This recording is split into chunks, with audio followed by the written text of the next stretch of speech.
Hello readers, welcome back to నా చేతి రాతలు. మాంగళ్యం 99వ భాగం. ముందుగానే చెప్పి ఉండడంతో మాధవరావుతో మీటింగ్ షెడ్యూల్ చేశాడు అభిపిఏ. 10 అడుగులు ఉన్న టేబుల్కి చిరు సైడ్ కూర్చునున్నారు 2 పార్టీలు. అవి సీరియస్గా చూస్తుంటే మాధవరావు గర్వంతో కూడిన విజయదరహాసం చేస్తున్నాడు. అరుణ్ కూడా అదే తరహాలో నవ్వుతూ తాము క్రియేట్ చేసిన ల్యాండ్ డాక్యుమెంట్స్ని అభికి అందించాడు చదవమని. అందులో మ్యాటర్ తెలిసిన మరోసారి చదువుకుంటూ వచ్చాడు అభి.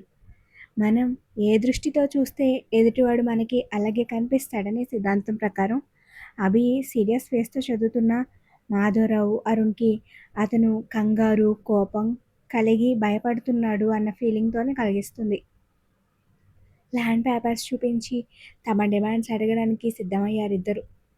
అర్థమైందిగా, ఇన్నాళ్ళు నువ్వు దాచిన నిజం మాకు తెలిసిపోయింది. ఆ ల్యాండ్ కూడా నువ్వు రాసిచ్చిన ఆస్తి కిందకే వస్తుంది. అంటే మాది.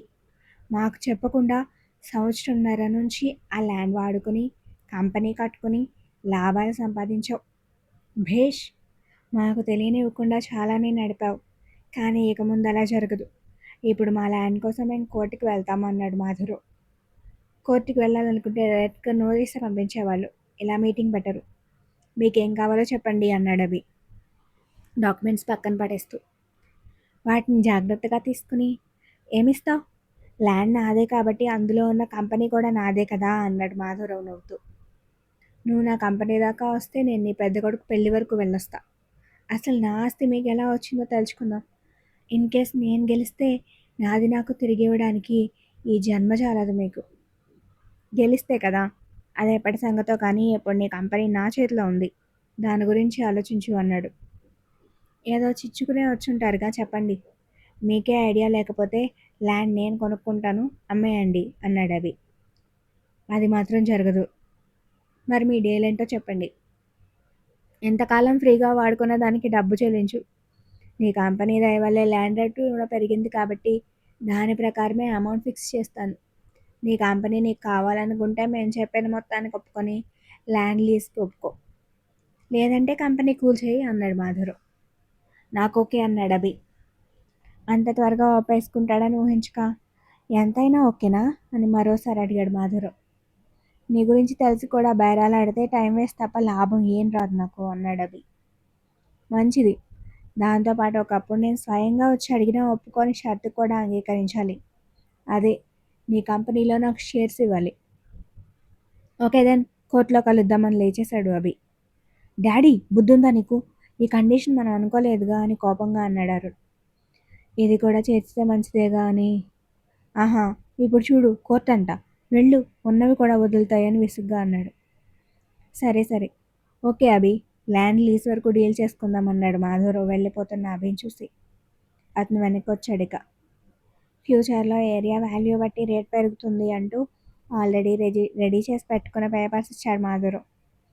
అమౌంట్ బాగానే రాశాడు అనుకుంటూ తండ్రి కొడుకుని చూశాడు అవి. అతని భావం అర్థమై, దాదాపు 10 ఎకరాలు, మార్కెట్ రేట్ చూసుకున్నా నెలకి కోట్లలోనే ఉంటుంది. ఇక సంవత్సరంకి అమౌంట్ అంతే అవుతుంది మరి అన్నాడు మాధవరావు.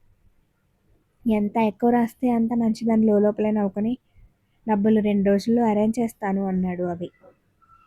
ఇంత తొందరగా అంత పెద్ద అమౌంట్ ఇచ్చేస్తాడా అని ఆశ్చర్యపోయి సరే అన్నాడు మాధురావు. అన్నట్టుగానే 2 రోజుల్లో మనీ అడ్జస్ట్ చేసి కాంట్రాక్ట్ మీద సైన్ చేశాడు అవి. 2 వైపులా ఫార్మాలిటీస్ అయ్యాక కావాల్సిన కాపీస్ తీసుకుని డబ్బులున్న బ్యాగ్స్ని అత్యుత్సాహంతో తడుముకుని చూసుకుంటూ చంకలెగరేసుకుంటూ వెళ్ళిపోయారు అరుణ్ మాధురావు. కాంట్రాక్ట్ పేపర్స్ చూపించి వీటిని ఏం చేయమంటారు సార్ అని అడిగాడు అభిపిఏ. ఉంచు, 2 రోజుల్లో పనికొస్తాయి అన్నాడు అభి.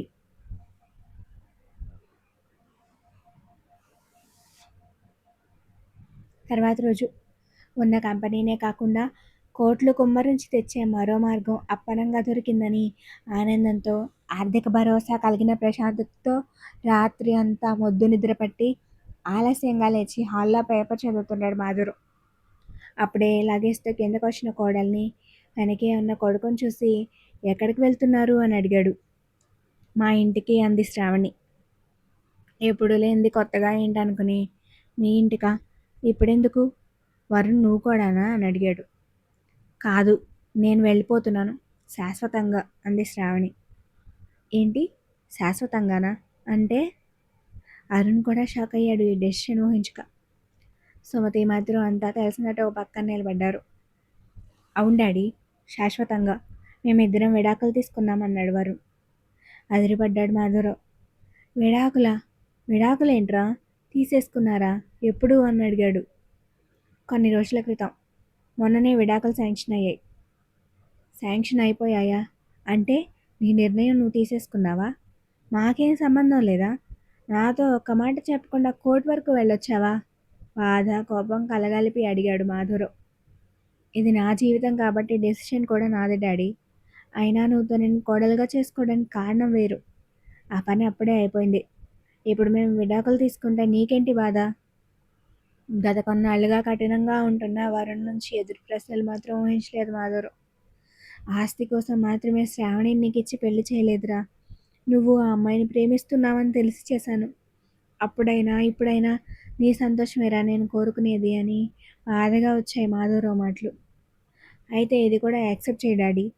నా హ్యాపీనెస్సే ముఖ్యమైతే శ్రావణి లేకపోతేనే నేను ప్రశాంతంగా ఉండగలను అంతే అన్నాడు వరుణ్ తేల్చేస్తూ. అసలేమైందిరా? ఆ అమ్మాయి కూడా ఎప్పుడు నీ మాటే విని ఇంట్లోనే ఉంటుందిగా. విడాకులు తీసుకునేంత వరకు ఎందుకెళ్లారని కొడుకుని బాధగా అడిగి, శ్రావణి నువ్వేమైనా వాడిని బాధ పెట్టావా అన్నాడు సీరియస్గా. మీ అబ్బాయి ఆల్రెడీ చెప్పాడు ఇది మా లైఫ్ డెసిషన్ అని. తీసేసుకున్నాం కూడా. ఈ పంచాయతీల వల్ల ఒరిగేదేం లేదులేండి. అయినా ఏంటి మీ ఉద్దేశం? మీ కొడుకు చెప్పినట్టు నేను ఈ ఇంట్లోనే పడుండాలా? ఎంత కొట్టినా భరించాలా? నాకేంటి అంత అవసరం?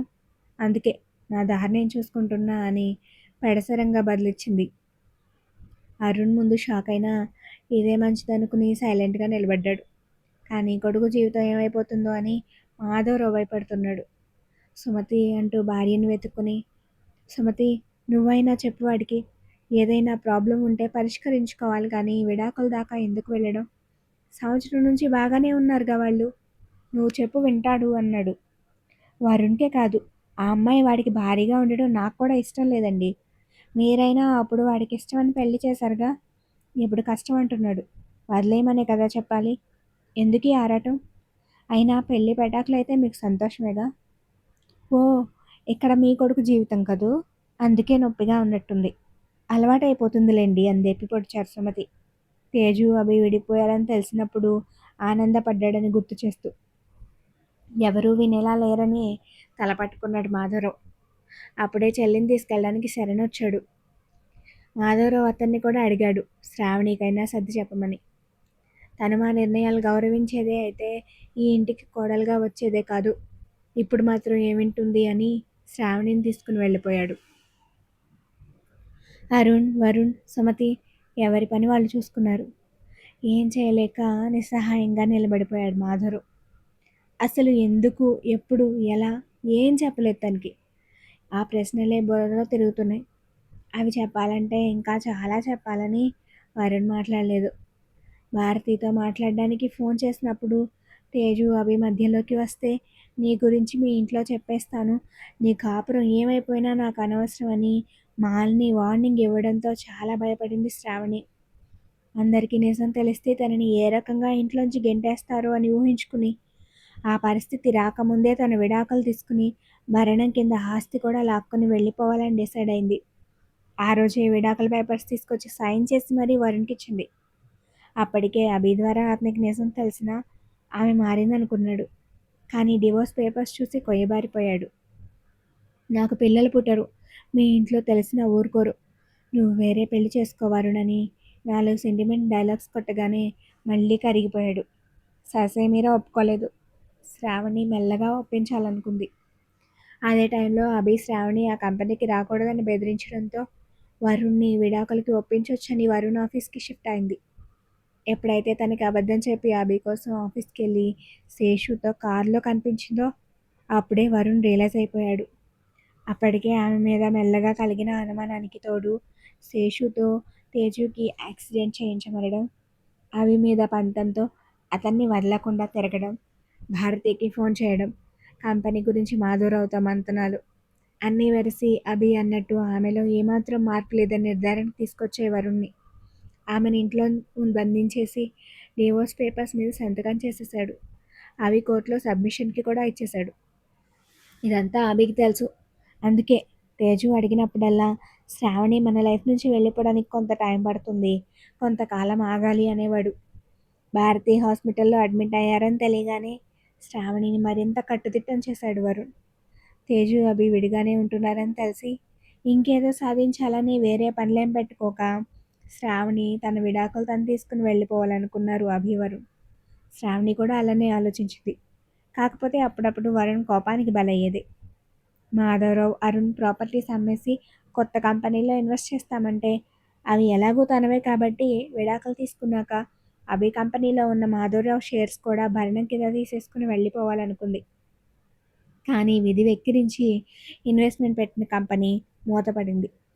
మాధవరావుకి చెప్పకుండా కోర్టుకు కూడా వెళ్ళి మ్యూచువల్ అండర్స్టాండింగ్తో డివోర్స్ తీసుకున్నారు ఇద్దరు. ముందు రోజు ఇదే సమయానికి మహా సంబరంగా ఉన్న మాధవరావు తర్వాత రోజుకి దిగాలుగా అయిపోయాడు కొడుకుని తలుచుకుని. చేసేదేం లేదని తెలిసి ఇక ముందు వరుణ్ లైఫ్ ఏమవుతుందో అని ఆలోచనలో మునిగిపోయాడు. అంతలోనే డోర్ బెల్ మోగింది. వెళ్ళి చూసిన అతనికి కాళ్ళ కింద భూకంపం వచ్చినంత పనైంది.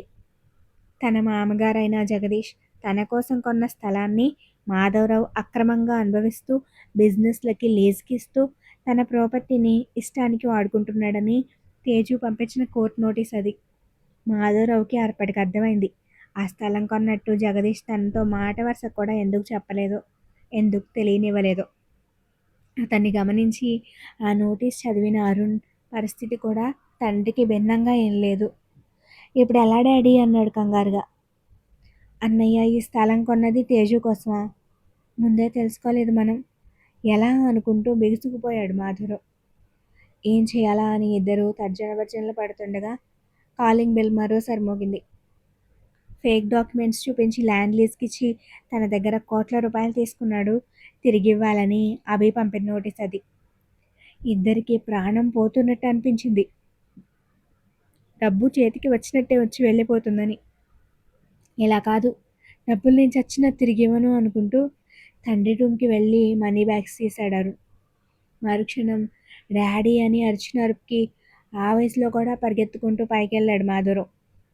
డబ్బులు పెట్టిన బ్యాగ్స్ ఖాళీగా దర్శనమిచ్చాయి. అంతే, గుండె పట్టుకుని నేల మీదకి పడిపోయాడు. Thank you for watching.